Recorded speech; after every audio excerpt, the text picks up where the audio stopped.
things, every revolution or every political movement or any kind of change, and having someone, okay, CIA, which is fucking for you to call me CIA when you know I'm not.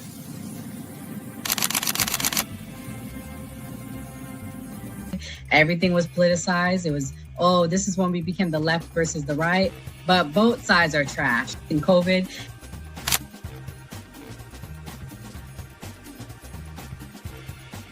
his own thing. So it seems to be that money's the issue, that like we're using money and that's how politics is being pushed. Because now we've seen what someone does when they use their own money, and it doesn't seem to be a solution. So I feel like we take money out of politics, we'll have a much better political system.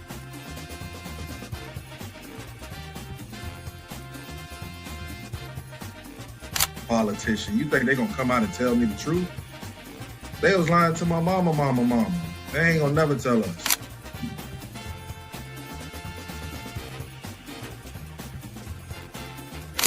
So everybody, we look at certain things just because, oh, this happens in the hood or we see this every day. All the way up. These people were speaking truth. King, we could talk X, we could talk it all. They were speaking truth. What's going on in anyone's mind, but let's take it as a given that Gray's argument is true, that the argument to not have ID is that it would be discriminatory versus certain socioeconomic brackets or something. It's like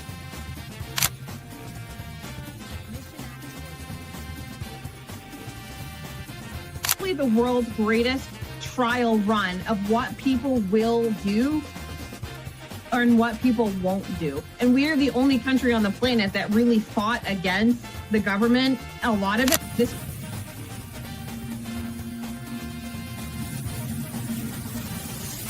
because you focus on 80-20 issues. I'm looking at the Epstein issue as we have 80% of the information we need to prosecute these people that actually did anything, but you're focusing on the 20% trying to take down Donald Trump, which you're never going to get. So I'm going to keep sitting here with a smug-ass face on every single day. I'll explain. Good question. I'll give you the answer. The Republican Party constantly talks about transgenders and transgender surgery to minors.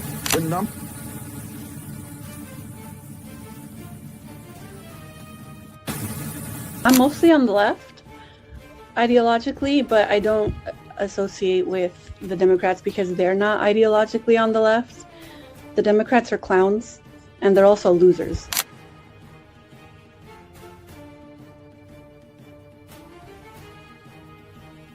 About to be any engaging conversation.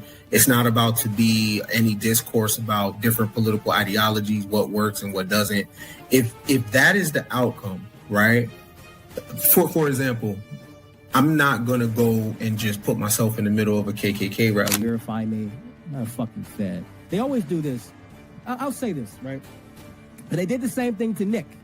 We've seen the video. They'll call people who are genuine and authentic Feds because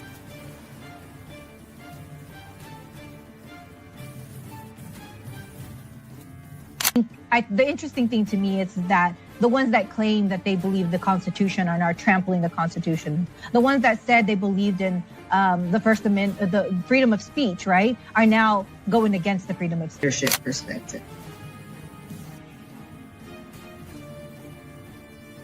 They don't have no plan. They don't never talk about nothing positive about the Democrat Party. Everything is just anti-Trump. They're not willing to have a conversation. They call us fascists. We willing to have a conversation. Charlie Kirk's willing to have a conversation. Pleasure. Bitch, you don't fucking sit up there on some hill and tell me who ate the cabbage. You don't sit there and tell me what to give you or what to do. You are suspect. You have the left boosting you, the left loving you, the left promoting you with your royal husband, who we're about to expose. So get ready for that, George. So we figured you out. We got your number, and you can't stand the fact that you've run this big psyop, and now it's coming to an end. This isn't about protecting TPUSA or Trump or anybody. It's about protecting the truth. And it's about us not sitting there dancing to the Pied Piper's lie of what you've done. Like I said, I got to investigate her now. I got a bad feeling. I didn't have a bad feeling. God gave me a good brain. I already knew. I dropped the ball. I apologize. She's a globalist agent. I dropped the ball and I failed you, and I'm sorry. I got to follow my gut every time. It's never wrong. And I saw so much more she did. And I love her people threatening me and all their doxing of people and all that. You think that's going to make me go away? All you did was wake me up like a nuclear test site waking up Godzilla. So just get your asses ready. Because you want a war? I want your war. I want it all. I want the doxing. I want the lies. I want the attacks. I'm going to take you on. Because you work for the deep state and the Democratic Party and the CIA and MI6, and I see your ass. So you just get ready.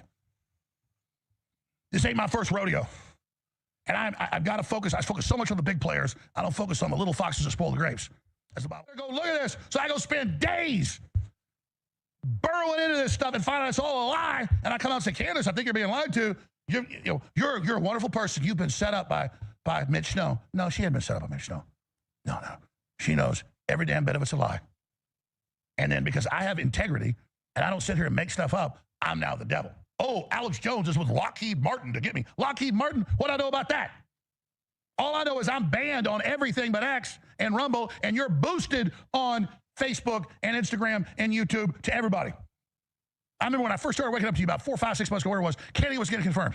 It was Saturday morning. I was going to do a 7, 8 mile hike up these hills. I go meet this Navy SEAL and his buddy. We all get out of the car at 7 a.m., and we're already all listening to Candace Owens saying Kennedy is having sex with a Mossad agent, she thinks, and with no evidence. And there's this woman with a car he gave her, and he's in the Epstein files. And we listened to it while we hiked. This is all bullshit. No, she moved on from that. But it was right when he was getting confirmed.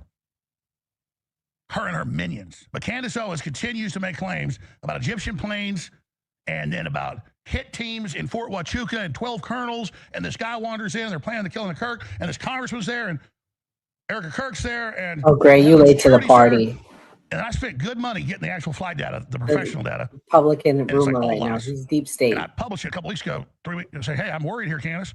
Her surrogates, all with the same talking points within 5 hours, attacked me. I'm not dumb. Because Candace Owens is totally mentally ill and has a handler, or is a super evil globalist. That's it. And I'm done. I'm done playing games. I'm done with half measures. You guys have major threats. Fill your hand. Let's go. Let's go. Because I'm not going to sit here and watch you engage in this type of insane crap. You don't know anything. When I immediately saw that kook ball and him saying, I walk into a room in a skiff, you don't get in those. They got armed guards and scanners and pass cards and all this. And he walks in with 12 colonels. They don't have 12 colonels for an assassination. It's all of it. And then as soon as they have their alibis, they're on C-SPAN. Oh, well, he was there later. No, he's there at 11 a.m. And your own cult followers don't respond to the facts. You just say, Jones is bullying a woman, and Jones is trying to ostracize her with psychological warfare. No, she puts out lies that I'm forced to go research, and I'm forced to go look at. And then when it's a lie, I nicely say, this is a lie, and just like... So, here's my bottom line. Candace Owens has endorsed a man with dozens of restraining orders, with fake names, admitting in court he bashes women's heads in. And she's his source. That at Fort Huachuca, you got all these TPUSA people with 12 colonels planning the murder of Charlie Kirk. And she tries to say she never said that. We got the compilations, dumbass. We got you saying it. Sure do, and we going to play it tonight. You're a bad person. And I can't believe I've got to spend my time on this type of crap. We'll deal with TPUSA and whatever happened and Cash Patel with the cover-up. That's all going on. But the perfect way to cover up what really went on is this type of stuff you do. This Fort Huachuca. I agree. And all this other stuff. And you got the guy you say is not the shooter. They said it's a beautiful young man. He's up there with his trans flag tie on, smiling. Pull up Tyler Robinson, the only video we got. Laughing, smiling, look like it's the devil himself. Did he have help? Hell yeah. We know at least 10 trannies said in the 3 days before he'll be dead the day he comes there. We're not saying don't look at the investigation. What we're saying is your people have the same talking point. She's the only one investigating. Lies. Disclaimer. The views and opinions expressed on this panel show are those of the individual speakers and do not necessarily reflect the views or positions of this channel, its affiliates, sponsors, or production team. This content is intended for informational and entertainment purposes only. Viewer discretion is advised. We encourage respectful dialogue and critical thinking around the topics discussed. Party. Why I like the new party? Number one, it's a group of people that's on a panel. We all have differences, but we all basically still come together at the end of the day. The new party for me is about unity. The new party for me is about educating people to the truth, letting people know what's been going on in our country. With that being said, Shout out to the new party, man. We're gonna keep it going with y'all.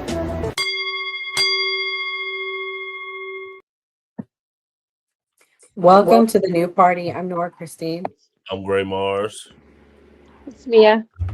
And I'm Enzo. And we got a booming chat. Shout out to King. Shout out to Bad Pancake. Shout out to Patriot Watcher. Shout out to Heaven. Doc, thank you guys for supporting the channel. Make sure you hit the like button. We got a jam-packed night for you.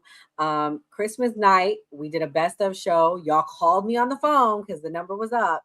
So if you want to call in, we will be opening up the phone lines at 8:45 if we have time, and again at 9:30. So make sure you guys lock in for that. Hit the like button.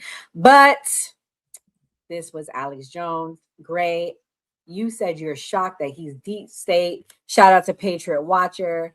He been giving us the tea tonight.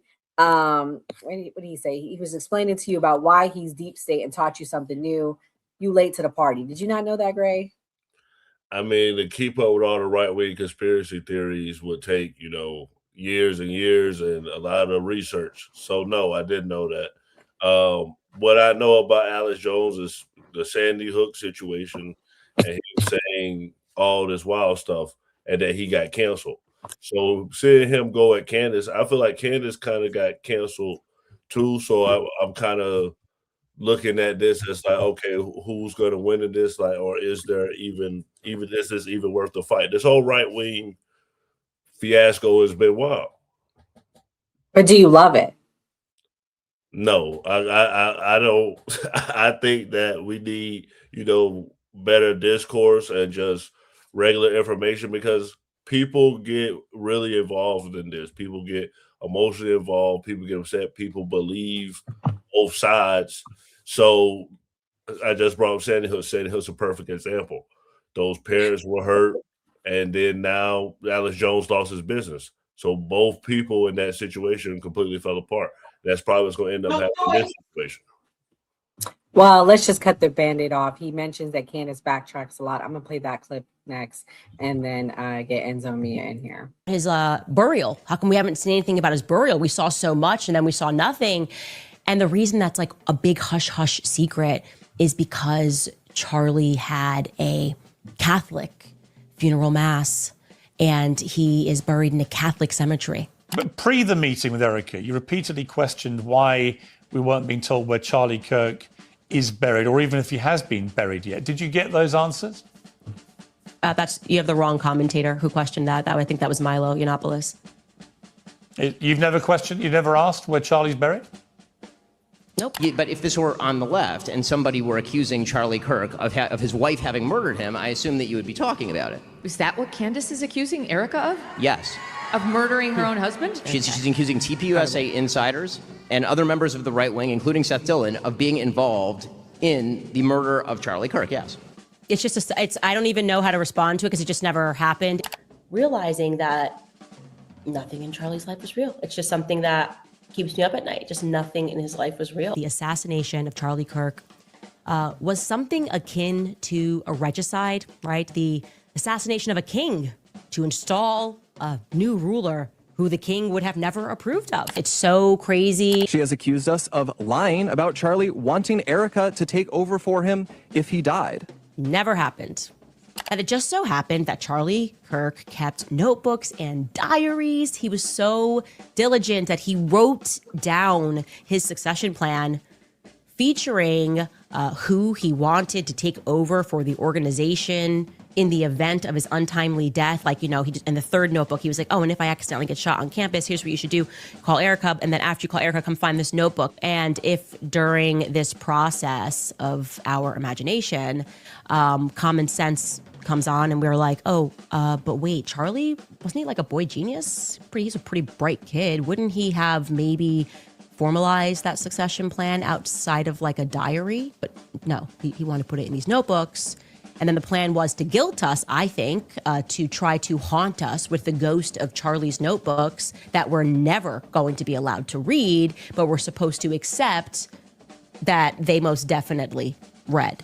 Like, for sure. Never happened. I knew it was big. I didn't have the players. I certainly didn't suspect Turning Point USA would be as I believe, involved in a cover-up. And we can talk about what the motives are of that. They could be financial motives. It doesn't necessarily mean they were involved in plotting to kill him. And I've never said that. Cam Higbee is on the payroll of Turning Point USA beginning in August of this year.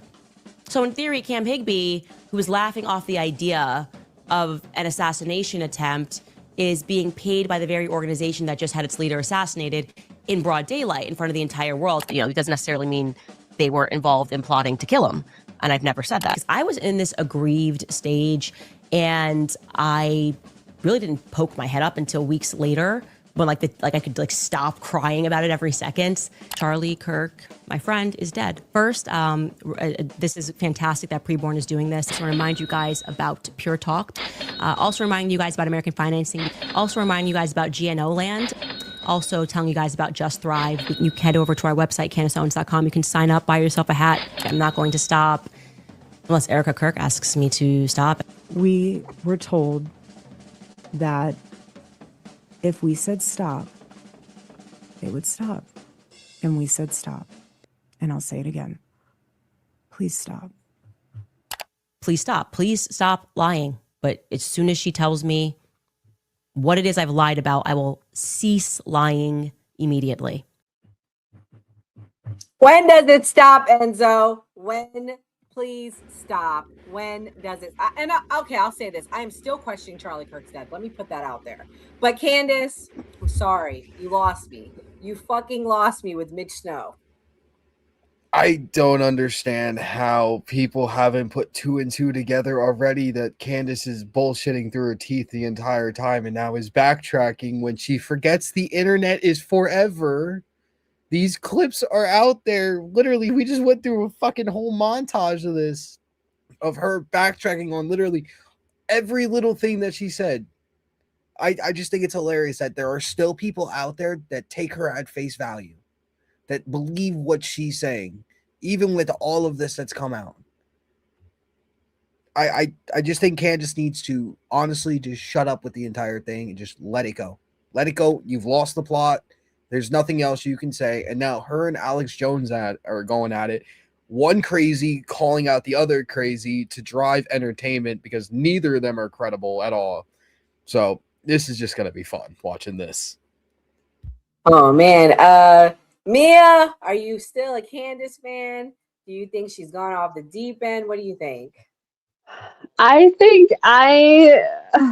they're all supposed to be grieving and nobody will shut the fuck up, bro. I want them to be quiet so I can grieve, damn it. I got some crazy blonde lady in hot pants, grabbing on the president and vice president, dancing to pyrotechnics. I got some crazy lady who clearly is married and in love with the man that just died. We got Alex Jones. I've never seen anything like it. I want these people to stop so I can grieve.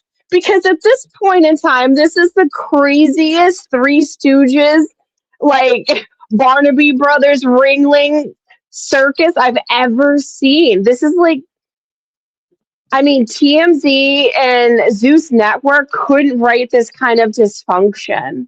I've never seen anything like it from anybody. I literally just want these people all to stop at this point in time.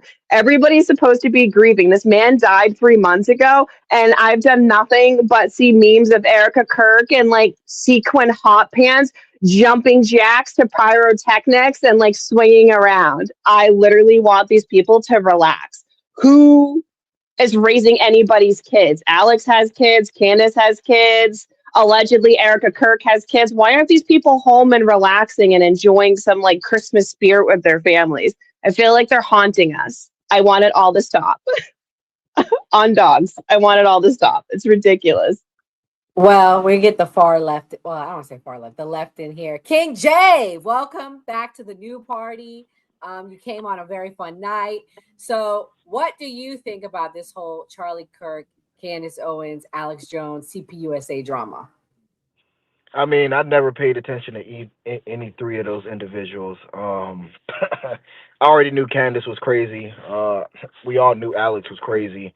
We knew he was crazy when he tried to say that those school unalivements didn't happen, and he got sued into oblivion. So I knew he wasn't credible. And, the Republicans' fault to the day-to-day where blew in the face that Candace was credible until she did something that they don't like, and now she's just crazy, like we've been saying.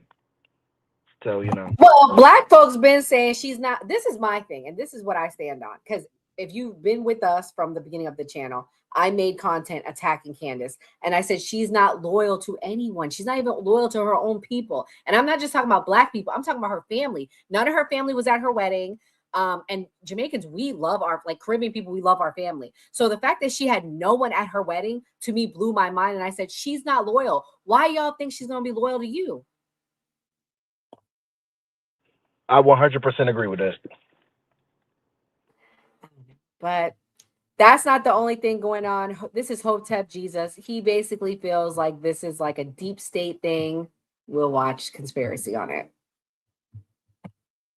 Conquer 101. At the very end of the day, is divide and conquer 101. So the goal is to destroy MAGA. So when Trump leaves office, there is no populist movement.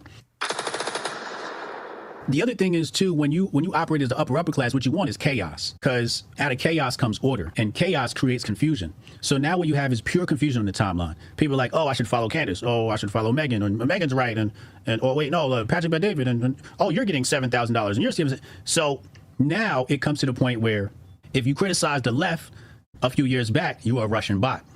If you criticize Candace, you got 7K from Israel, right? Even though you are critical of Israel. But the problem is they create this dichotomous mindset to dumb the people down. So you don't actually have to think about it. Make nuance great again. This is what Sonny talks about. We got to bring nuance into the conversation. Intellectual minds deal in nuance. The sheep don't deal in nuance, because nuance means you got to think about shit. And the more you think about this shit, the more headaches you get, because this whole thing is chaos and confusion. The problem is people want to pick sides. The only side you have to pick is the truth. See, when you pick the truth, you don't need to be taking sides with Candace or taking sides with Brandon Tatum or taking sides with TPUSA. You just see the world for as it is and understand that whether you're dealing with Brandon Tatum, Candace Owens, Megyn Kelly, or TPUSA, you're dealing with players that are under control. The other thing you have to understand is the 7K is going to the pro-Israel people and the anti-Israel people. Uh-oh. Hotep. I wish all the black people were as smart as Hotep Jesus.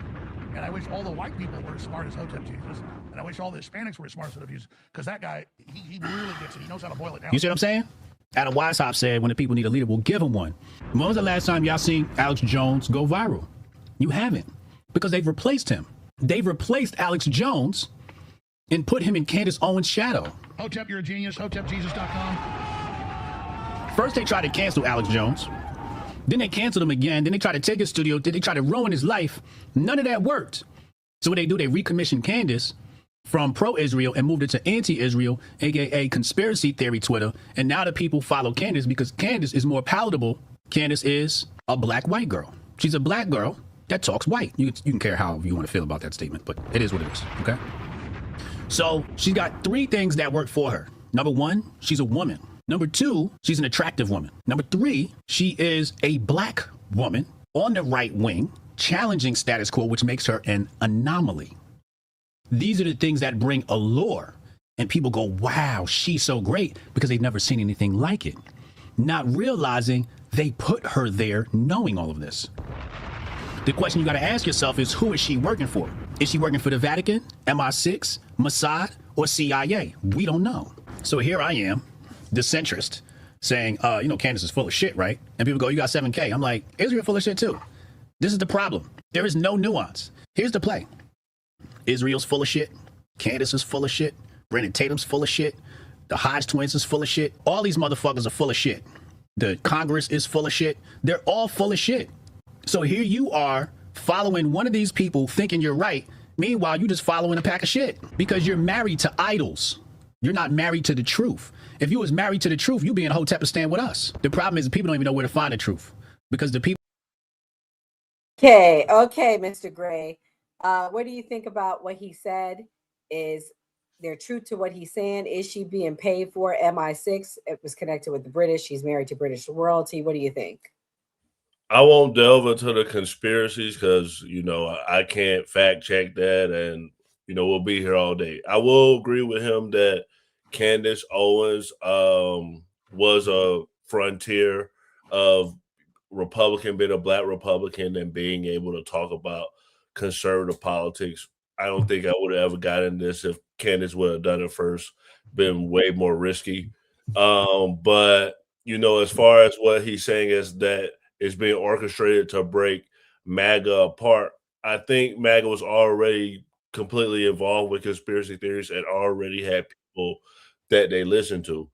And I feel like with politics in general, people think that everybody's supposed to think the same just because they're on a certain side. That's not going to happen. People are going to think differently. And if you play with fire, you're going to get burned. So they play with conspiracy theories. Now conspiracy theories are harming. Well, I have something y'all can think is fact or conspiracy. This is what Ryan Matta says about the attacks on Candace being coordinated. I'm going to explain how the pay-to-play game works here in the influencer world, especially in the digital age. And they have these things which are called clipping sites. So a clipping site will basically, and I'm going to give you the rundown because I kind of made a slide to actually break it down. But these sites out there, some are anybody can join, and then some are invite only. So this is how the PACs use, and they basically hide behind these sites, and they use these sites to directly pay influencers to do work on behalf of a political opponent without actually having to report it. So this is how they're like adding that middleman in the barrier, and why it's so hard to determine who's paying who and how they're getting paid. So let me explain this to you. This little slide, right? So let's just say they have a bounty, and let's just say I want to put out I want to put a $50,000 bounty out, and I'm willing to pay $10 per 100,000 views. Now you don't have to get 100,000 views to earn $10. You could get 10,000 views and you could earn $1, right? Because all the accounts are different, and you want as many accounts as humanly possible, basically competing to earn their share of the 50,000. So along with the bounty, this is the actual job itself, will have requirements. So the requirements for this specific job that I just made up would be a 39 to 90 second video attacking Candace Owens. The keywords that you need to put in the actual title of the post: Candace Owens lied about Erica Kirk. Now I could go on and say Candace Owens is crazy and she lied about Erica Kirk. I don't have to put keyword word for word, but those specific keywords have to be used for my tweet to actually be eligible to earn a percentage of this bounty, right? And then the platforms that I need to post it on can be X, IG, TikTok, YouTube. Now, if I post the same video and I post it on X and IG, I'm gonna get 2 links, right? So each one of those videos is gonna be earning its portion. It's not combined. It'll be on each. So if you post to IG, TikTok, YouTube, and on each platform you get 1 million views, or let's just say each platform you get 100,000 views, then you'd earn $40, $10 per 100,000 views, okay? And then, so what does that get? Like, why are people incentivized to do that? So let me just break this down. If you put up $50,000 bounty and you're paying $10, right, per 100,000 views, you could 10 divided by 50,000 is 5,000. 5,000 times 100,000 gives you 500 million views total. Now, if nobody earns that, that bounty will stay open. So sometimes you'll see like a job, it'll say bounty slash, 25,000 remaining or 4,000 remaining or whatever the amount of remaining money is. And the job, I didn't put the date up there, but let's just say that was posted a month ago. That might be an old job, but something might start trending or going viral. Like Candace might put out a new video and you go back in there like, oh shit, nobody's actually competing for that. Oh, I'm going to, take a stab at it and I'm going to try to earn my percentage of that bounty. And so what it looks like is basically you have your bounty, which is the job, attack Candace Owens. You submit your link here. And then once you submit your link there, it'll attach it to basically like your profile, and you'll have like a scrolling percentage counter. So it might be like every, like the minimum might be 1,000 views. So every 1,000 views you earn. King, do you believe this? Are people on the left doing this too? Or is this only a right thing? I'm not gonna be naive and say that it's only a left or right thing. I believe it's probably happening on both sides. I'm not naive. I mean, I believe stuff like that is happening. That's absolutely possible. What about you, Enzo? You believe it's really happening? Hell yeah, this happening on the left and right. Come on, I could just pull up a Harry Sisson video. Every fucking video we talked about Donald Trump, Donald Trump, Donald Trump, Donald Trump. Like, come on, they do that for everything. So it's plausible with the Candace shit. What? But I'm saying, like, he's the example that I use. I could probably pull up 20 influencers on the left. 9 out of their 10 videos, they're going to talk shit about Donald Trump. That's probably how they're getting paid since the whole Act Blue and all the other Democracy Defense Action since they all got outed for paying influencers. So maybe that's another way. Well, I mean, the last thing they did this on was Islam. Now I don't see nobody talking about Islam. They also True. now they're doing it on Somalia. True. Next week, who knows what it'll be. So, Mia, what you think? You think people are like being told to like make a bunch of posts about the same topic, or you think that this is just like propaganda lies to defend Candace? Oh no, I guarantee you this is true. I mean, I literally just got an electricity bill for $261. Everybody needs money. Bills be piling up. Everybody needs to pay shit. Of course people are doing it, and I don't blame them. In this day and age, someone is going to do it, and at this point in time, you got to take care of your family and you got to do what you got to do. Now, am I doing it? No. Should we all be doing it? Clearly, $50,000 is a lot of money, girl. We need to begin on these clipping sites and getting us some money too. I can find it. I went on ChatGPT, and you know what came up? TikTok. So I'm like, where's these sites at? If y'all got the sites, please put it in the chat. But it wouldn't surprise me because this year TikTok, when after the first time it shut down and it came back and then it shut down again and then came back, they have essentially stopped paying most of these like top content creators that used to make $5,000, $10,000, $20,000 a month. Nobody's making any money now, but they're all talking about the same thing. So it wouldn't surprise me if they were all on these type of websites, all trying to get profit back from what they used to have through TikTok streaming. Yeah. Last night, Candace Owens hosted a live. This was what went trending and went viral. Let me play the clip. This is her backtracking on something that she was caught on. Which in effect you are, right? You're in effect saying, okay, Erica Kirk and the head of TPUSA security were at this pre-assassination planning meeting. Erica was there, so you guys have to stop repeating that. It's Erica was never at that meeting, and that's another thing. I've never said Erica was at the meeting. Mitch has never said Erica was at that meeting. There was never an indication she was at that meeting.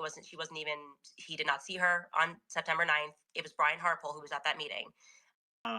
If you want me to say there's a picture of Erica Kirk with a ponytail, and from her past. That person matches who I saw at Fort Huachuca in the lobby the night before, and she was with that man in the lobby, and that man, he was present at that meeting the next morning. So you had to put it at a percentage that you saw that the girl in the ponytail matches the description of Erica Kirk. What percentage would you put that at? those are really rare eyes. That's 95, 99%. I accusation, which in effect you are, right? You're in effect saying, okay, Erica Kirk and the head of TPUSA security were at this pre-assassination planning meeting. Erica was there, so you guys have to stop repeating that. It's Erica was never at that meeting, and that's another thing. I've never said Erica was at the meeting. Mitch has never said Erica was at that meeting. There was never an indication she was at that meeting. He did not see her on September 9th. It was Brian Harpole who was at that meeting. if you want me to say there's a picture of Erica Kirk with a ponytail, and from her past. That person matches who I saw at Fort Huachuca in the lobby the night before, and she was with that man in the lobby, and that man, he was present at that meeting the next morning. So you had to put it at a percentage that you saw that the girl in the ponytail matches the description of Erica Kirk. What percentage would you put that at?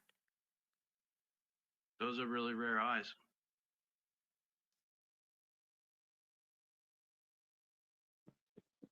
Enzo, why do we keep catching her in lies? Like, she all night, I watched her live last night, and she was like, no, I didn't say that. I didn't say that. Then she was like, no, they need to give me their whereabouts. I'm like, girl, they don't owe you anything. They don't owe you a thing.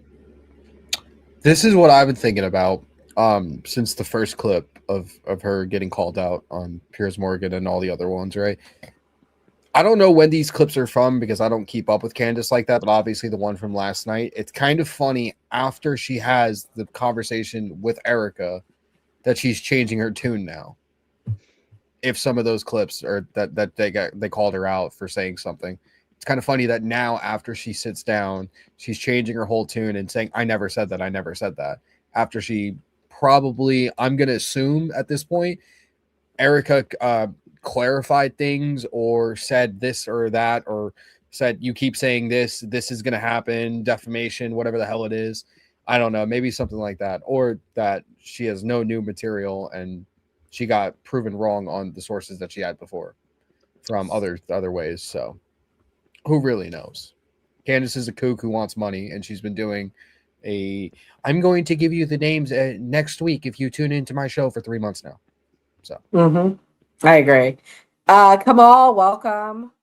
I'm going to let you get in here since we're running out of time on the topic. What's your thoughts on the whole Erica Kirk, Candace Owens, Alex Jones saga? Good. Let them motherfuckers fight. I love it. Alex Jones and Candace Owens beefing it out. Okay. I've been saying Candace Owens a grifter. I'm going to keep saying it. She grifting like Nicki Minaj. All of them grifting. Get your grift on, though. I hope them goddamn shillings is worth it. God damn. That's all I really got to say. Swing to the point. I'm glad they fighting. You feel me? Alex Jones versus Candace Owens. Let's get a Royal Rumble. Put in Ben Shapiro and Nick Fuentes. Fuck it. Well, we're going to switch gears here, guys. By popular demand, everybody says they wanted to call in, so we're going to open up the phone lines. But we're going to talk about the new year before our interview. If you're watching, please hit the like button. We appreciate your support. So yeah, guys, we're going to talk about New Year's resolutions. This is a montage of the year. It's been a very eventful year. Here we go.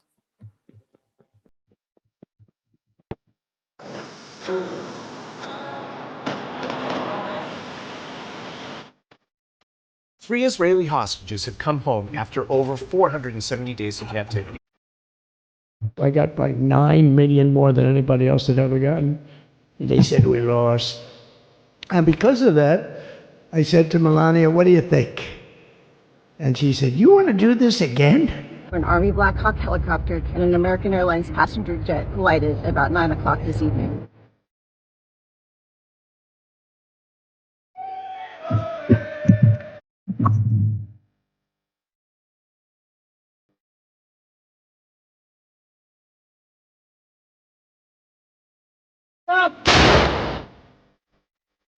Vatican says that at 7:35 this morning, Pope Francis died.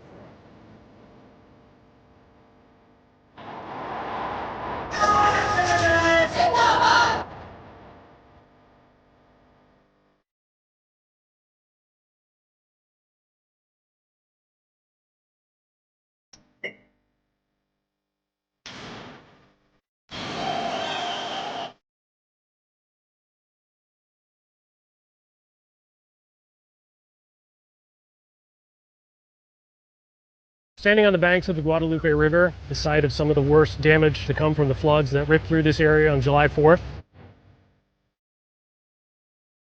This is Panom Dongrak Hospital in Thailand's Surin province. It was hit yesterday by Cambodian artillery shelling. Oh, I never saw that.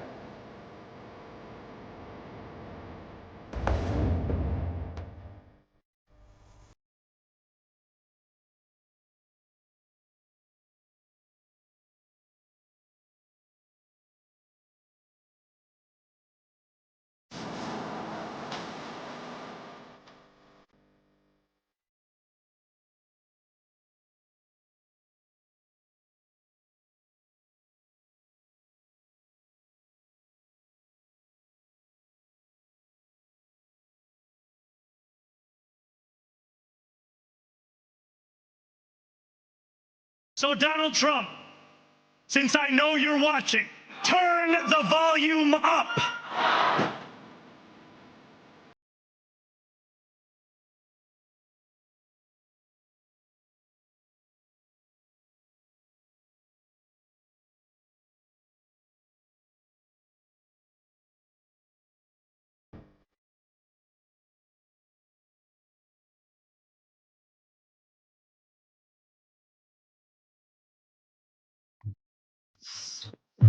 What a year. Gray, this is year 2 of our channel. What is your New Year's resolutions for yourself, personally, the world? What's your thoughts?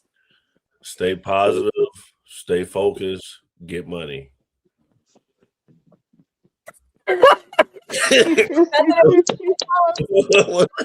Animals. Love the animals. Yeah, of course. Love the animals, of course. I'm actually not a big animal person. I just know I like watching Animal Planet, but I've had pets. But growing up, I wasn't allowed to have pets. My mom didn't like animals. Gray, I'm not gonna let you get away with that, bro. All the animal analogies you gave us, and now you're not an animal fan. I'm saying. Animal Planet. I watch Animal Planet and like I like to study it. I find it like interesting. You know.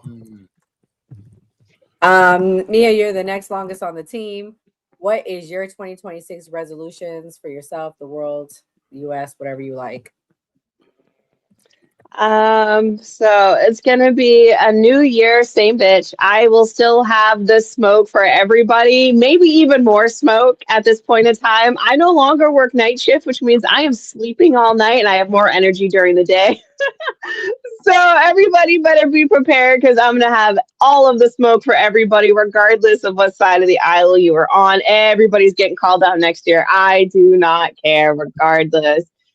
And other than that, I'm hoping to get a PC set up for my desktop. Hoping to get a PC set up like Enzo so I can take it to the next level. Start a GoFundMe.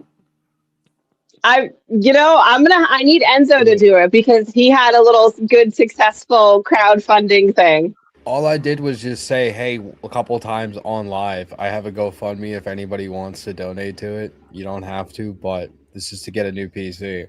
Just to shut everybody up that was telling me to do it for the longest time. I did it. We succeeded. I appreciate you guys for being in my ear about it. Yeah. Well, Enzo, what's your resolutions? Is it anything for the country, for yourself, personally? My New Year's resolution would be to keep up the pressure, keep doing what I'm doing, get more vocal, get more active in my community, within right-wing politics, get people out there to vote.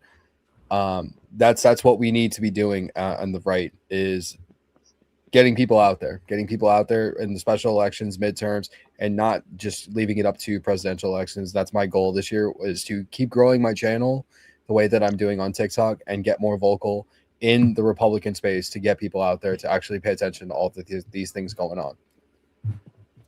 Facts. I agree. Kamal, any resolutions? I didn't even hear it. That was weird. Oh, sorry, Kamal.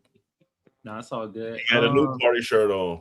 Yeah, y'all see the shit? Yay! Hey, I ain't gonna lie, I feel like I'm in 2005, man. This shit a large. This shit feeling like the remember tall ass tees people used to wear in 05, 06. Yeah, that's how this shit fitting, but it feel good, y'all. Resolutions, keep fighting for my foundational Black Americans. I need to start having more guests on my show. I like actually having guests on there. I need y'all back on there. You feel me? Everybody on the panel. Sure.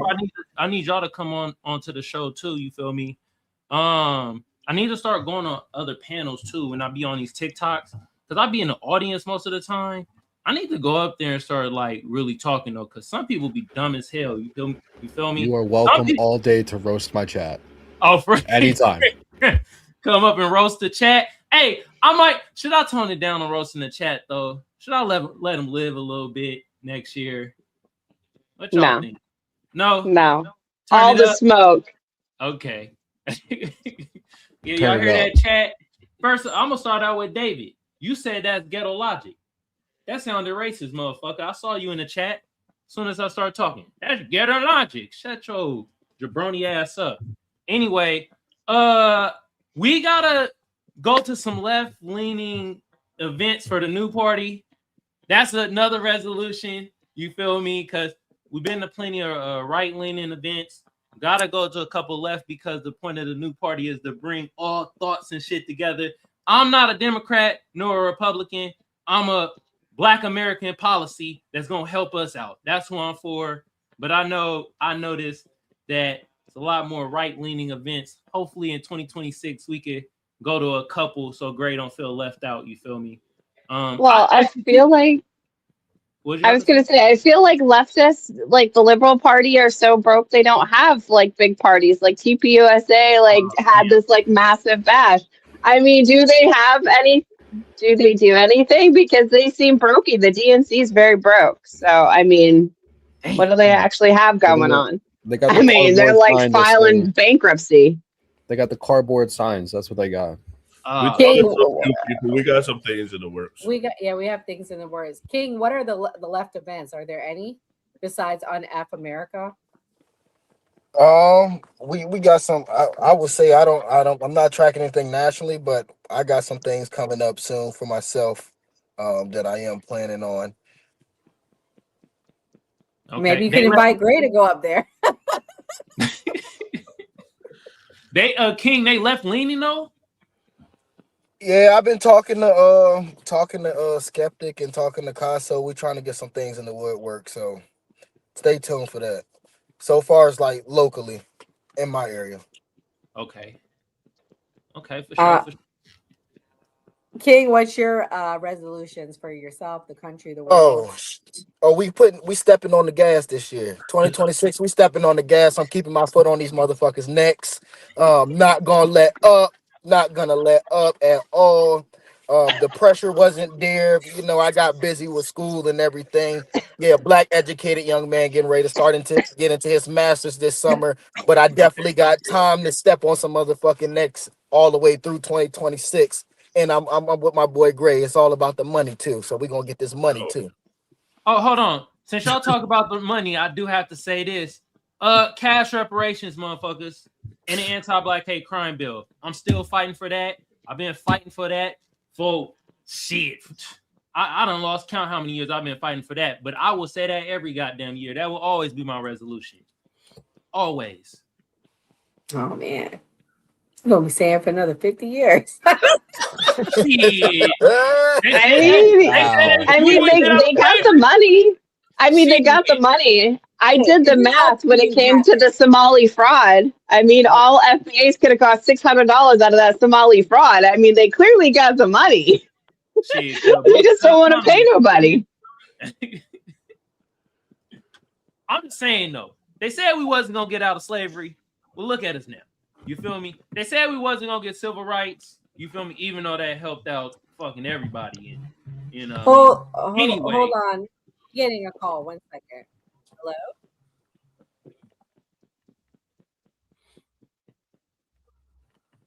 Hello.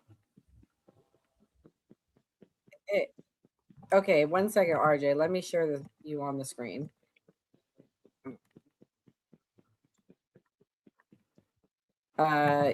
Yes. Can you guys hear RJ? 1 second. Let me put something on the screen to cover it up. Speak again, RJ. Hello. Okay, we can hear you. Can you hear us? He's not going to be able to hear you, but go ahead, RJ. What is your resolution? Thank you for calling in. Two things from my New Year's resolution is one is to finish school. You know, I'm in my 5th year of university, so I'm going to finish that, then move on to work on my master's and in history.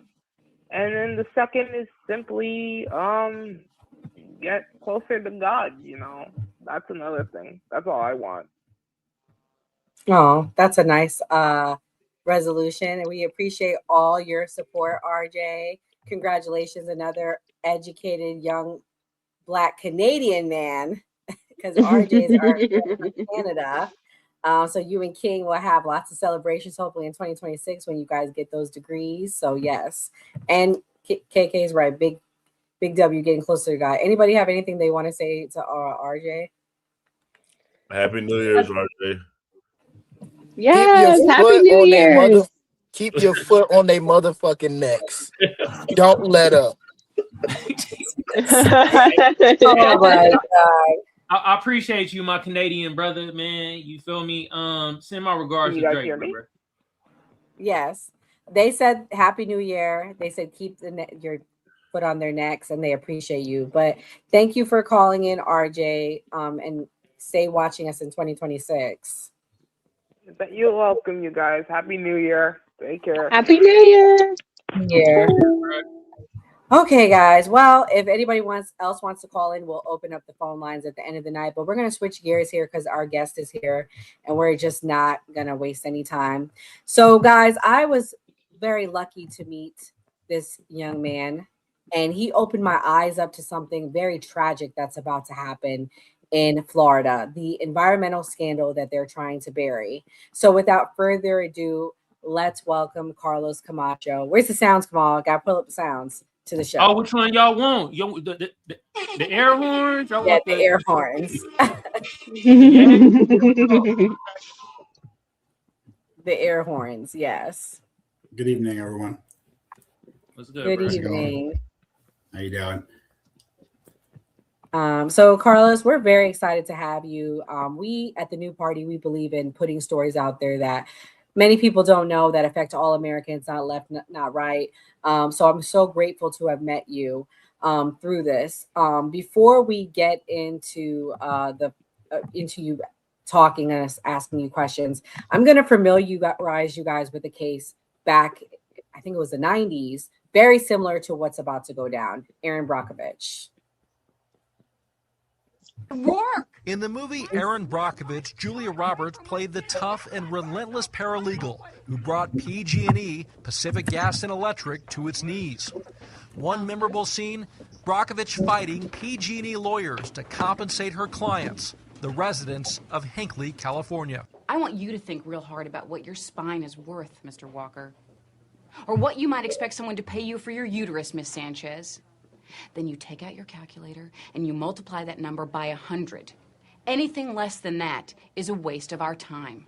PG&E eventually wrote checks totaling $333 million to more than 600 residents. So they come to you and they say $333 million, and you were like, holy shit. I mean, you know, I mean, it's pretty cool. I was excited for these people. 13 years later, the excitement is now replaced with fear. Recent evidence indicates the same underground chemical plume that caused so much illness and heartbreak here is growing. And I'm thinking somebody somewhere has been asleep at the wheel. after an enormous settlement and the worldwide attention that came with a Hollywood film, people who live here thought their problems would have ended a long time ago. But it turns out those toxic chemicals have been spreading over time. That's a finding by the State Water Control Board. Brockovich puts the blame squarely on PG&E. This is a company that has great technology. They certainly have the money. You can't control this plume here in Hinckley. After everything that's happened, it makes no sense to me. The plume is 2 miles long and nearly a mile wide. It's made up of hexavalent chromium, a chemical once used by PG&E in the 50s and 60s to prevent rust in the machinery at a nearby plant. It's the same chemical that seeped into the groundwater here and can cause life-threatening illnesses. Roberta Walker received an undisclosed amount of money in the settlement for illnesses she blames on the contamination. I've had several stomach surgeries. I've had a hysterectomy. I've had several lumps removed from my breast, and I've got asthma now. So when Walker learned the hex chromium is now moving towards the very home she moved to get away from the danger, she naturally thought, oh my God, it's like being struck by lightning twice. You know, it's like, how can this possibly be happening to me again? It's like a cancer. PG&E says great strides have been made in cleaning up the contamination. So how could this happen after everything the community endured? A top company official agreed to meet with us at its San Francisco headquarters. These people, they're concerned about their water. They're concerned about their way of life. Are those concerns justified? The approach that we're taking with the residents in Hinckley is we're committed to working with those individuals that live in Hinckley, either directly over the plume or in the adjacent vicinity to the plume. The utility denies it's been asleep at the wheel and says it's difficult to contain the chemical, but also says it has a comprehensive plan to do so, including pumping in more than 100,000 gallons of fresh water each day into the underground plume to block the contaminants from advancing.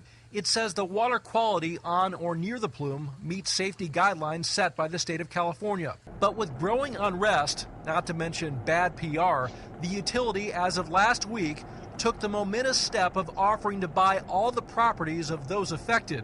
We're told it could be as many as 100 homes.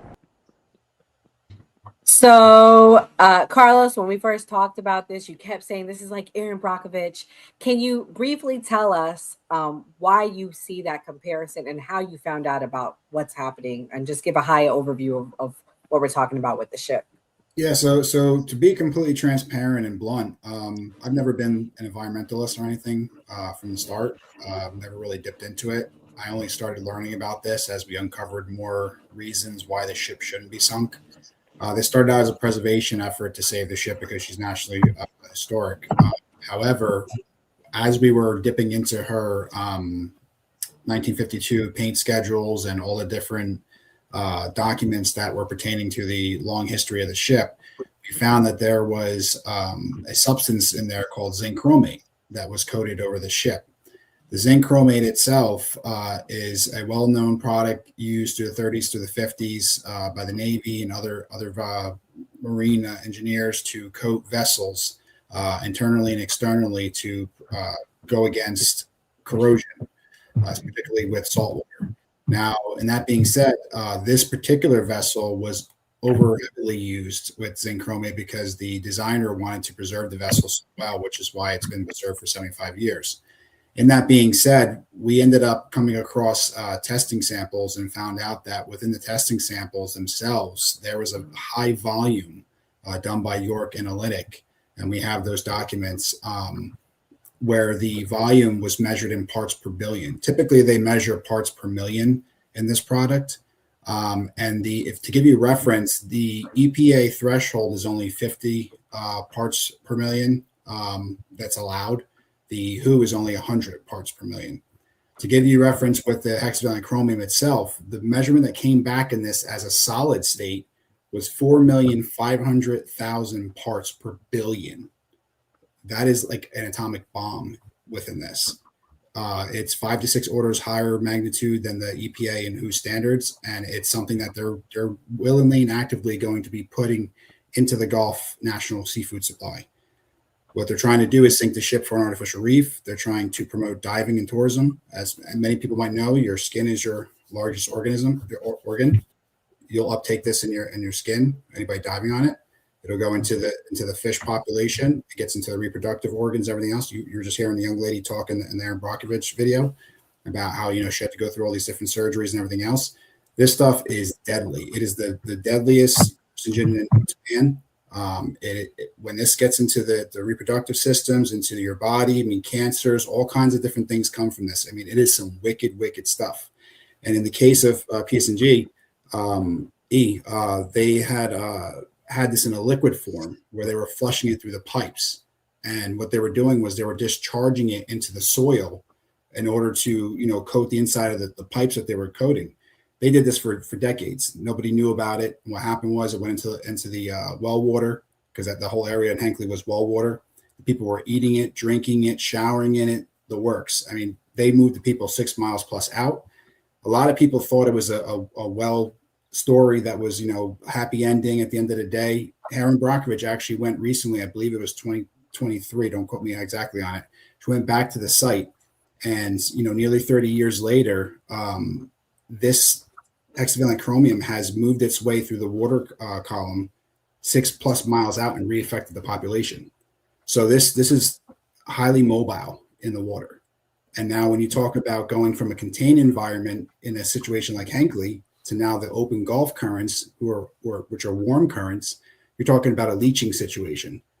This stuff put in there is going to be a leaching situation that is literally going to spread. And what's important about this is a 990-foot vessel that's not dangerous above the water, but only if they directly put it into the salt water, because it will break it down. Mm-hmm. Within this being said, there's over 300 million square feet of space internally and externally. These coatings are in internal and external compartments. If you go and Google the ship SS United States, you will see this yellow paint everywhere in pictures. There's thousands of pictures documented over the years. That is zinc chromate. That's what has the hexavalent chromium in it. This county does no plan to remediate it at all. We've gone to the public record to approach them in public county meetings constantly, time and time again, in Okaloosa County. They have dismissed it. They've ignored our warnings. They've said they'll table it for a further discussion, haven't done anything about it. And at the end of the day, they're saying, oh, the vessel's clean. And then we just got the recent one with the National Resource Manager who's in control of this project. He just went on just the other day and he said, zinc chromate is not a federally regulated material that requires removal. Well, that's a lie. Let me show them what this ship looks like, Carlos, because I think everyone's very visual.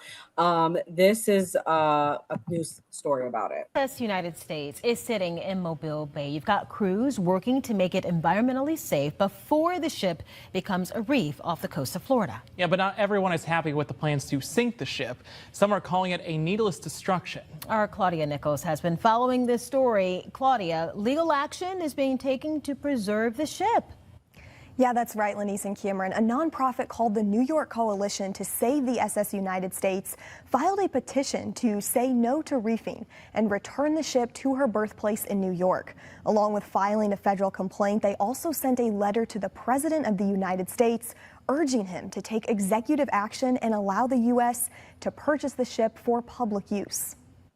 While some are on board with the SS United States becoming an artificial reef, others are desperately trying to keep her afloat. The petition created by the New York Coalition to Save the Ship has received over 7,000 signatures. The coalition argues sinking the ship not only destroys historical artifacts, but claims the SS United States is protected under the National Historic Preservation Act of 1966. They also raise concerns over possible underwater corrosion to the ship that could create hazards for divers in the presence of PCBs that could be detrimental to Florida's coast. In 2011, the SS United States Conservancy purchased the ship with a similar goal as the coalition to preserve the historic vessel. Ever since that point, we looked to permanently develop the ship, to move it to a pier where she could be permanently redeveloped. We had all kinds of proposals over the years, but had not been able to get anything completely launched. Warren Jones is on the board of directors for the SS United States Conservancy and says they face some roadblocks trying to keep her afloat. Our pier operator in Philadelphia, Penn Warehousing, wanted us to leave the pier, and they doubled the rent. And they moved to evict us from the pier. Jones says a lawsuit was filed in the U.S. District Court in Philadelphia where the judge required the ship to leave the pier within 90 days. We were simply up against a court-enforced deadline and had to be off the pier in 90 days, and we were not able to do so. So we were stuck with the choice of, do we scrap this great ship or do we reef her? Not choices that we ever wanted to have, but we thought the dignified approach was to reef the ship. Jones says that's when Okaloosa County came forward and purchased the ship for $1 million. We fought the good fight, and I think the folks at Okaloosa understand, again, the passion that we have for this ship and wanting to continue her legacy, which we will do in a museum that's being planned. Jones says the Conservancy. Okay, Gray, this is our co-founder, Gray Mars. Gray, what's your question? Hey, Carlos. So if the SS United States is sunk despite the laws, data, and alternatives you've laid out in your master advocacy document, what precedent does that set for historic preservation and environmental law in America, and who should the public hold accountable? So I'm sorry, I missed the tail end of that question. You kind of cut out there. What precedent does that set for historic preservation and environmental law in America, and who should the public hold accountable? Okay, I got it. Okay, so yeah, so that's a good question. The bottom line is this: is if the ship is sunk, it's going to have a great impact overall to a lot of different things. I think to answer the precedent part, it'll basically, if you look at our nation, we have a lot of historic vessels. You know, you can go to Olympia in Philadelphia, the Battleship New Jersey. You can go down a list of different historical monuments, you name it, that are all on the register. whether they're ships, whether they're statues, whatever. If you set a precedent that a vessel that is on the National Register is not protected, even though the statutes call for it, and you go and you sink it, you destroy it, you tear it down like you saw the last few years, I mean, you are setting a dangerous precedent going forward where history means nothing. And at the end of the day, you know, whatever party, whatever person can come in, private, public, government, and say, be gone with it. You know, we're going to utilize it for what we're doing. And like in this case, they're using it to promote their own self-interest to generate dollars. It's a very dangerous precedent and one we can't set. And it's something that has to be upheld. You know, laws are made for a reason. And at shore, at this point, you know, if we're not doing our due diligence in order to make sure that we're following those statutes and we're honoring our heritage, what are we really building for America 250 is what we have to ask ourselves. Because this is something that's happening during America 250. I mean, this I didn't get too much into it, but this ship is historically important. I mean, there's so much history in this ship, culture-wise, I mean, heritage-wise, record-wise. I mean, the list goes on and on. It is a fantastic ship. It is the greatest ship ever built by World War II veterans and American shipbuilders in our history of our nation. This ship literally is if you look at President Donald Trump's maritime dominance executive order, for example, it talks about maritime greatness. I mean, this ship is the embodiment of it. This ship has been around for over 75 years now and is still solid and strong. I was on her back in Philadelphia. I mean, she is solid. This is what American ingenuity and greatness looks like. And when you go and you try to take a vessel like this, that was literally blood and steel from our veterans that built it and forged it, and you sink it during our America 250. I mean, what are you really setting as an example to the nation and to the rest of the world and to the next generation of children, you know, about our heritage? What does that say? You know, so. Mm-hmm. I'm going to allow Enzo to ask the next question. Cool. Thank you for coming, first off, Carlos. I'm somebody who actually did sign the petition a while back for the ship. I live in New Jersey. I've seen it plenty of times going to Philadelphia. It's pretty much just a monument at this point, seeing it sit in the Delaware Bay. My question would be, let's say we did get it saved. What would the steps be forward? What would we turn it into? Some type of museum ship? And what could we do to keep that going? So the answer is real simple, actually. And number one, hey neighbor, how you doing? And thank you for signing the petition. Right now, as you heard on the news clipping before, they were talking about the New York Coalition, which is our sister partner company organization. We're both trying to save the ship. We're working together. Through their efforts, they were able to secure the New York City Council, who recently just passed a resolution 649A, which is calling on Congress and the president to save the ship. That passed unanimously. I mean, the city of New York totally supports it. This was her original port of register. However, that resolution can't stand on its own because you need funding partners, you need private-public partnership, you need a legal pathway in order to secure the ship and pay for the ship's future. That would come in the aspect of actually two documents of legislation that I have recently authored and drawn up as draft proposals for the president and for Congress. One of them is the America 250 Maritime Heritage Act. That one is a veteran initiative for reintegration programs for our veterans, because I want to stress something here. The ship is not dangerous above the water. It can be treated. You treat these things. You can't do that under the water. So if it's treated above the water, you could repurpose it for whatever program you want, and it gets treated all the time. So in that aspect, we wanted to do American trade schools. We want to do veteran reintegration programs, STEM schools. We wanted to do, job training and job placement, everything, veteran-wise, because ultimately right now our veterans are getting the shaft. And that's something that's actually near and dear for me, because I serve as New Jersey ambassador for Veterans for America First as one of my other roles. And so veterans are very important to me. And I'd rather see the ship be repurposed for veterans and our youth going forward and as a national monument, which is what that act calls for, than to be sunk for selfies under the water while polluting the Gulf. The other flip side of that is I wrote a executive order proposal for the President Donald J. Trump, and it's called the Great American Comeback. That essentially lays out the legal pathway and the funding options in order to acquire the ship and then ultimately fund it going forward through MARAD, which is the Maritime Administration, and other federal government ownership if the ship were to take it back as a monument. Now, the way that would work is basically the government would come in, they would use an amendment That is a legal pathway. They would obtain the ship through a taking clause, and then what they would do is they would give the county just compensation. So that's how they acquire the ship. And now the flip side of that is there's 8 SL7 fast sea lift ships that MARAD currently owns and are actually going to be disposing of. So essentially think about it as a ransom situation where the government can say, hey, here's an SL7 to meet your artificial reef goals.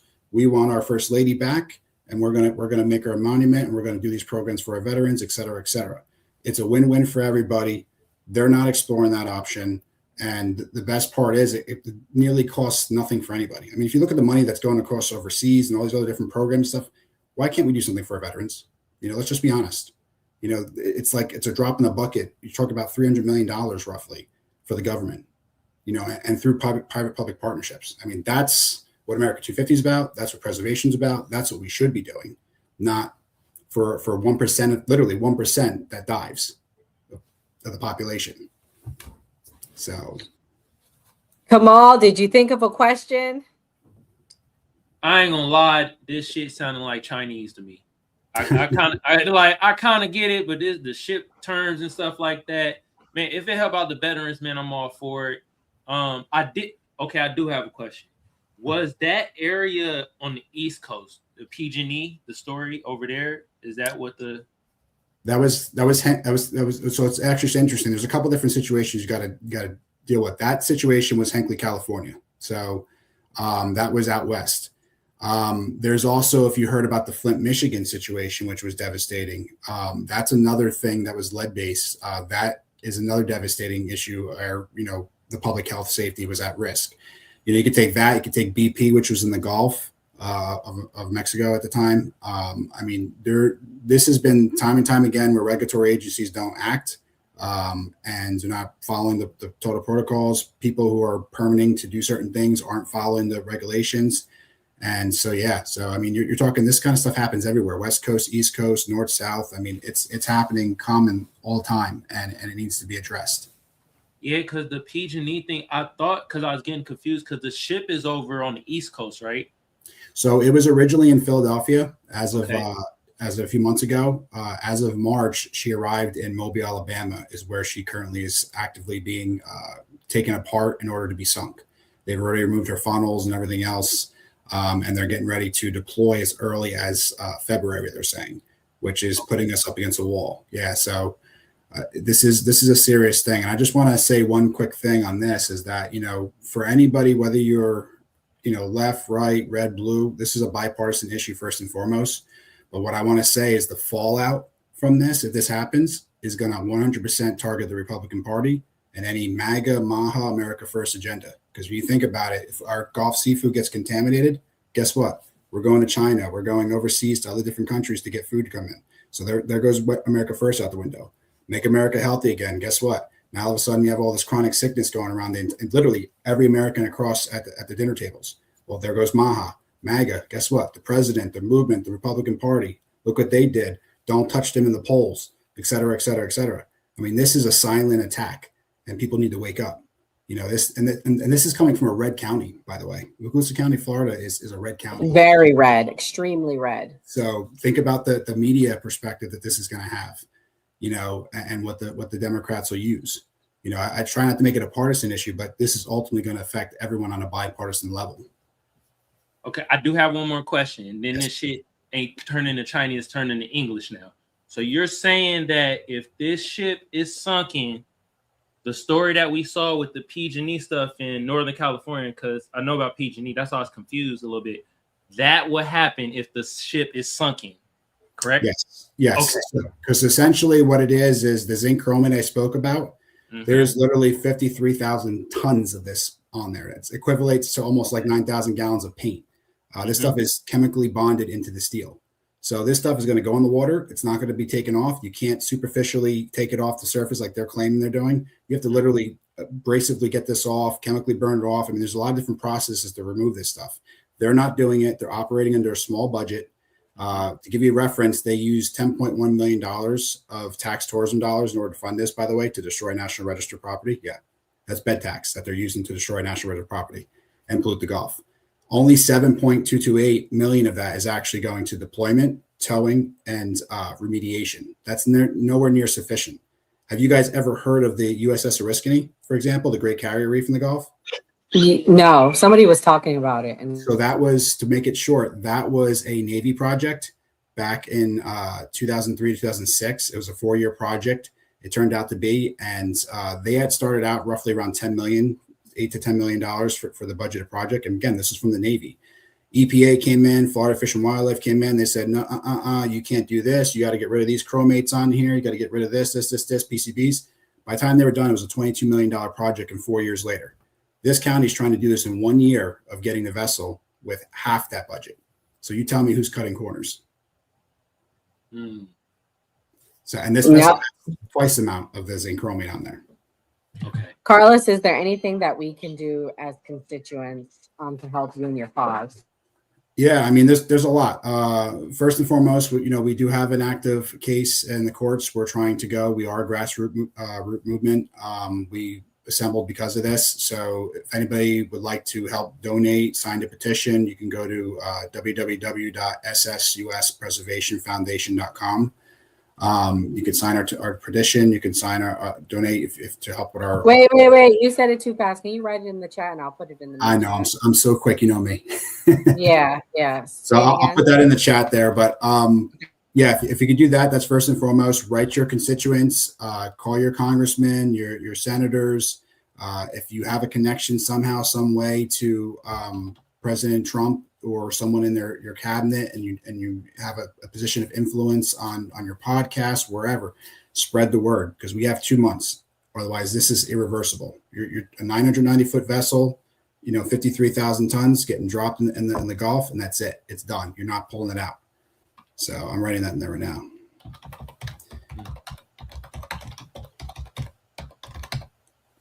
And as I told Nora, this is such a vast issue. It's so hard to explain in short, and I welcome anybody that wants to. You can find my number on the website, everything. If you have questions further, you can reach out to me. I'll answer. You email my email. If enough people are interested, I would love to sit down and actually go more in depth on this, because people need to know. This is going to be a bipartisan issue. It's going to hurt a lot of people, and it's going to have generational impacts.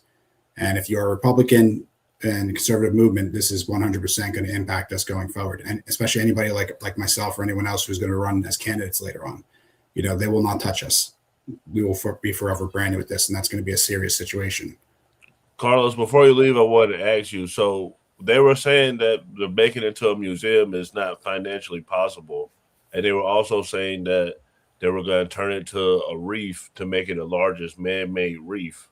So do you feel like it can be afforded? And being the largest man-made reef seems like a great accomplishment. So here's the thing where there's a lot of misinformation being spread by the county. Let's talk about artificial reefs, for example. Artificial reefs aren't measured in length alone. They seem to think it is. What they're trying to do is beat the USS Oriskany by length, because their USS Oriskany is about 88 feet shorter than the United States. Artificial reefs are measured in volume, length, height, width, and clean materials. Very important. You can't get classified as an artificial reef unless you get a signed document by the EPA and other different regulatory agencies that state this is an artificial reef. It's clean of materials. If you sink this vessel as the way it is, it's not clean material. Even in the size generation, it's not going to take that artificial reef title. So this is merely a marketing ploy for them, and this is what they've been pushing. The flip side of that is they said, this can't be a museum ship. Well, it can with the right people. Unfortunately, the stewardship hasn't been greatest for the last 52 years. But at the end of the day, it can be. Their idea of a museum that they're claiming now is literally they ripped off the funnels. They're giving it to the same organization that had to sell the ship to make a land-based museum that literally looks like two funnels just sticking out of the ground. If you look this up online, that's not a museum. The ship is the museum. There's no other way around that. There's also been comments recently by the National Resource Manager who said that the only other option is scrapping. The ship is nowhere near capability of becoming a museum anymore if we had to abandon the reef project. Well, that's not our problem. You did this. When you got the ship, the funnels were on there. Everything was intact. the way it was for the last 73 years. You did this. You need to replace it. That's the bottom line. And it 100% can be restored as a museum ship. They're just only choosing their pockets to line. It's that simple. So my question is this, Carlos, they bought the ship already. So how do you undo it? Do you make them whole? Like, what would you recommend the government should do?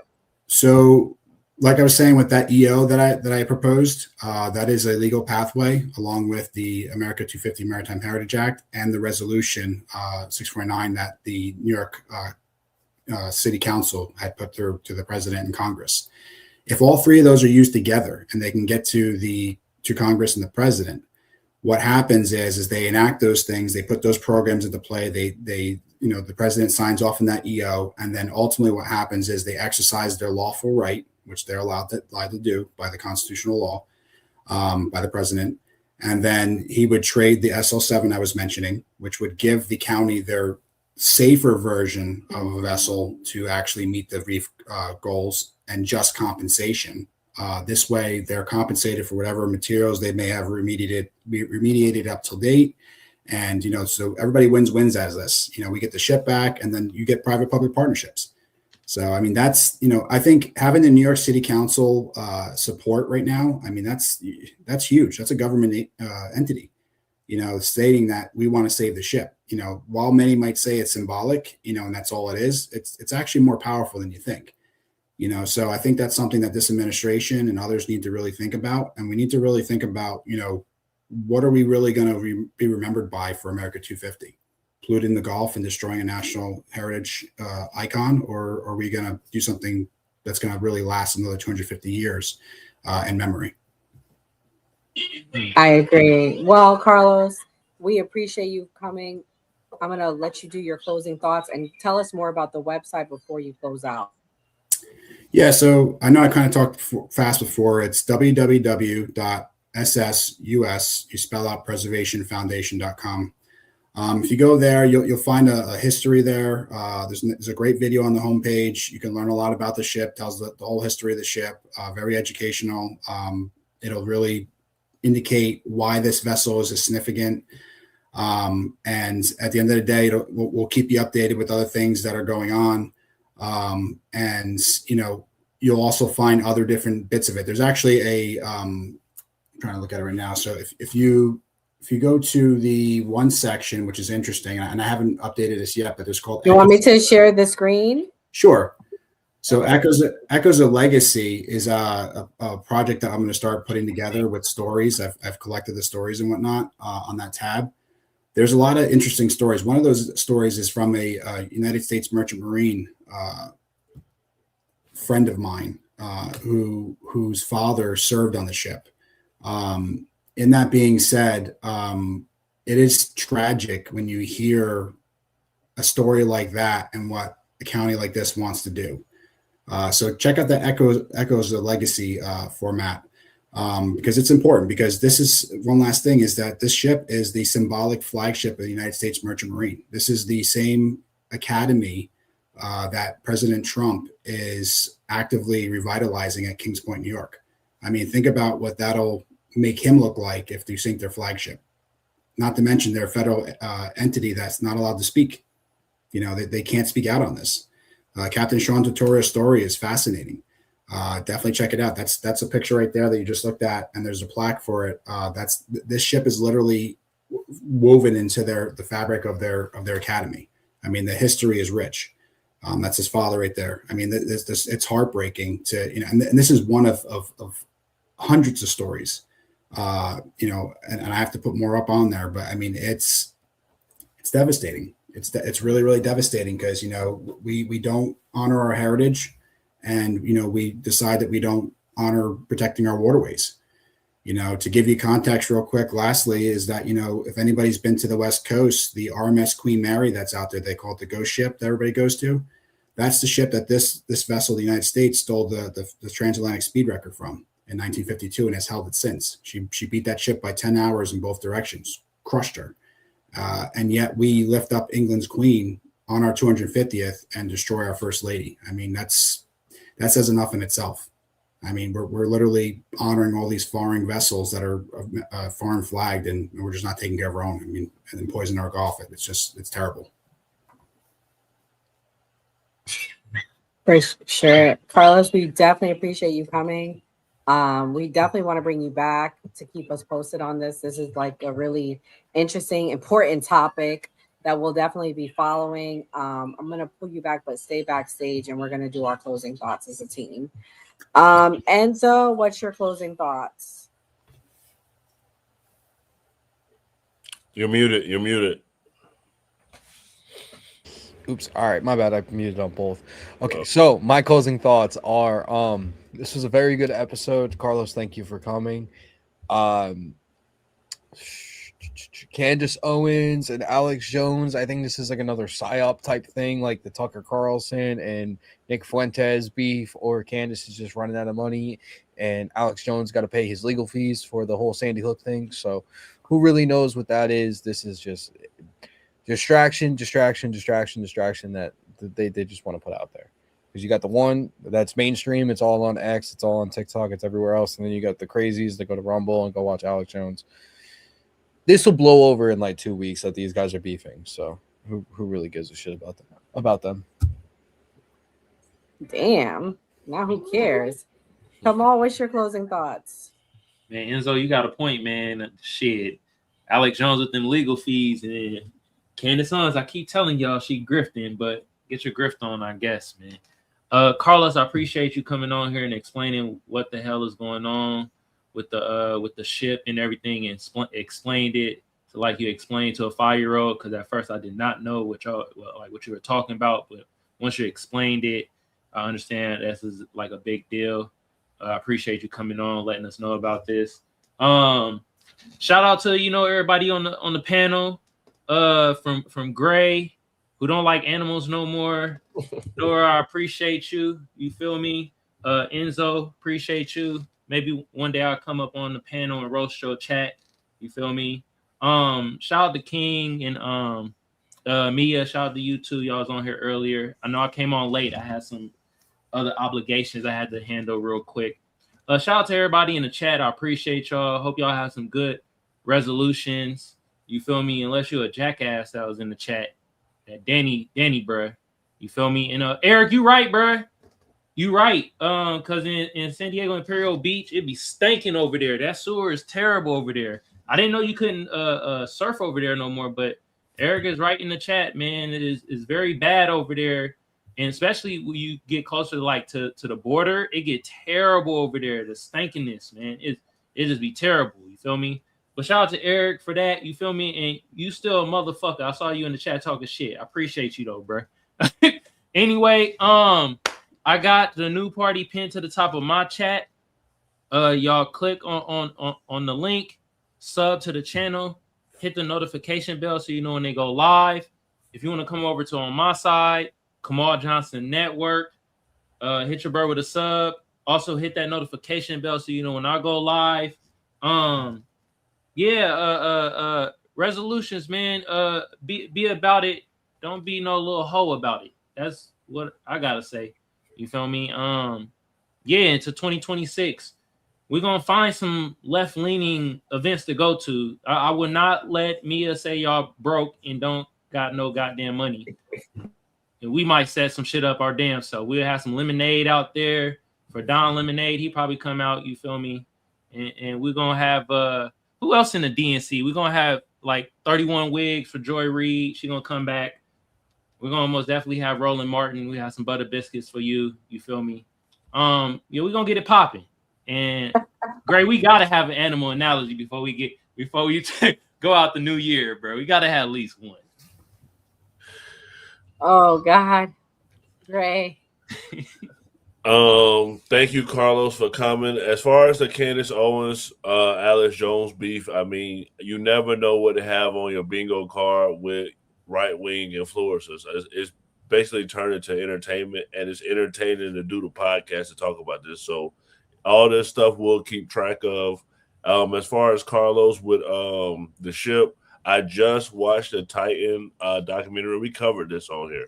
So it's literally we came on here. If you don't know what a Titan documentary is, it's a submarine where this guy was building a private company. He took it down multiple times, and like they weren't checking on it and things like that.